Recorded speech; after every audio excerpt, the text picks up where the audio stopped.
is Barbie versus Babylon.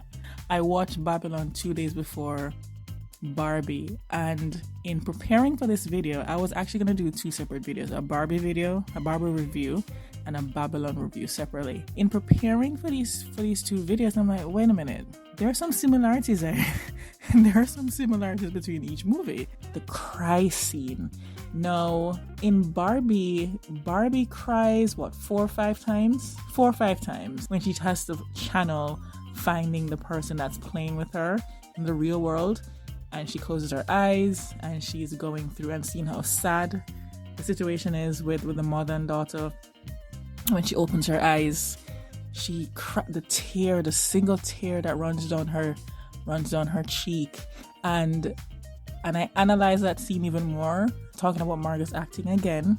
The single tear that runs down her cheek, and just how Margot plays that role. And there's like I think her hand was even shivering when she wiping the tear from her cheek. She's like, oh, that feels achy but good. I think that's what she says. That feels achy but good. I'm gonna compare it to the cry scene in Babylon, where Nellie was just acting in that. So in the cry scene in Babylon, Nellie gets her big break on this silent film, and she's working on this movie, and she's in this bar in this western scene, and she's dancing on the tabletops, and all the men are just going crazy for her, and she's and then she has to turn to the door, and I think she sees her sister, and she's embarrassed or whatever, and she has to cry. And every time, like, the whole point of that scene is that she has to cry with one tear running down, cry like 10 different ways. The director was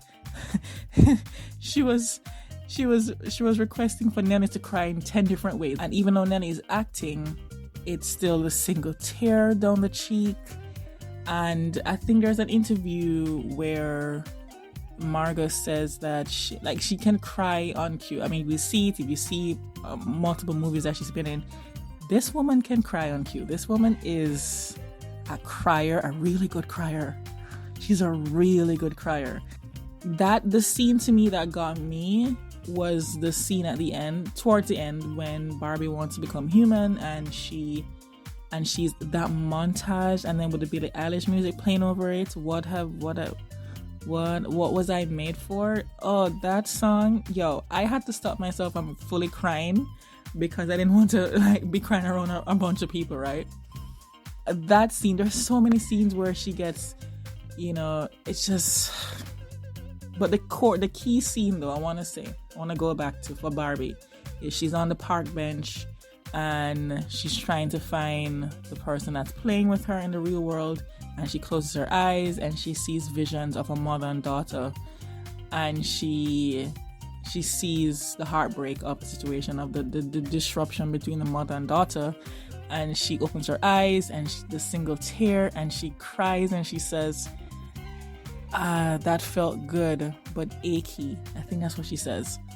And then right after that, when she's looking around and analyzing her surroundings, and she's in a park, she's looking across at a park, and so she sees kids playing, she sees a couple fighting, she sees 2 men being joyous and happy, and like the look on Margot, and I can keep coming back to Margot, because Margot embodying emotion is just something that I'm just gonna always be obsessed with. And imagine watching this so you're in a movie theater and you're seeing her facial expressions on the big screen. I think that was like, it's right in your face, it's right there. There's a different experience with watching something on a laptop or on a television screen versus watching it on a big screen. And so to see the emotions and those cry scenes throughout the movie of Barbie, I was just like, I think that was even more impactful because you're really all up in her face and you're seeing it. So I think that was also impactful, seeing it on the big screen. So when Barbie's analyzing her surroundings and she's looking, she sees kids playing and she's smiling, and she's, taking in the trees and the movement and that.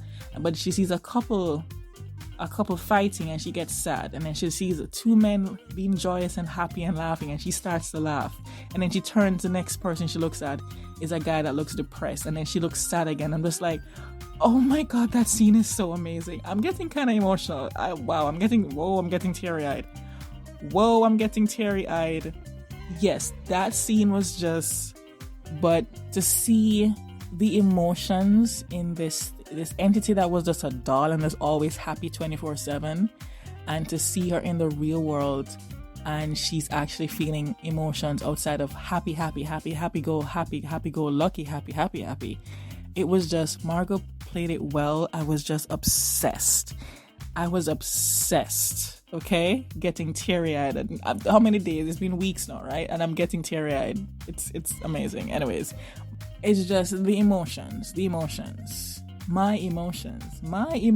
So the cry scene is, I want to say that there's a similarity because in the close-up. So in the Barbie clip, it's a close-up on Barbie's face and the one tear, and in the Babylon clip, it's a close-up on Nellie's face and the one tear. Her introductory scene was her driving, I think it was a convertible, and she crashes it into the statue. And that's how we're introduced to her. And so she's a mess. She comes up all, I think she's already high. I think she's already drunk. The whole setting of Babylon, was it the 20s? 1920s? It's just a lot of debauchery. You know what I'm saying? And in Barbie drives a convertible. I'll show like some quick scenes here. And she's just, hi Barbie. She's waving to everybody.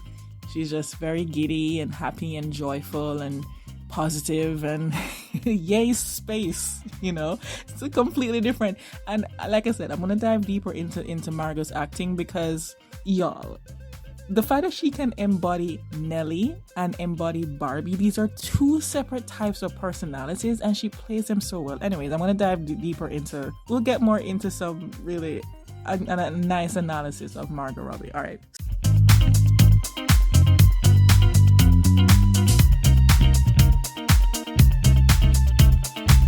That finishes at 5:30, leaving you enough time to make the gala. The hearse right is coming from Miss LaRue. The only question is, what are we doing?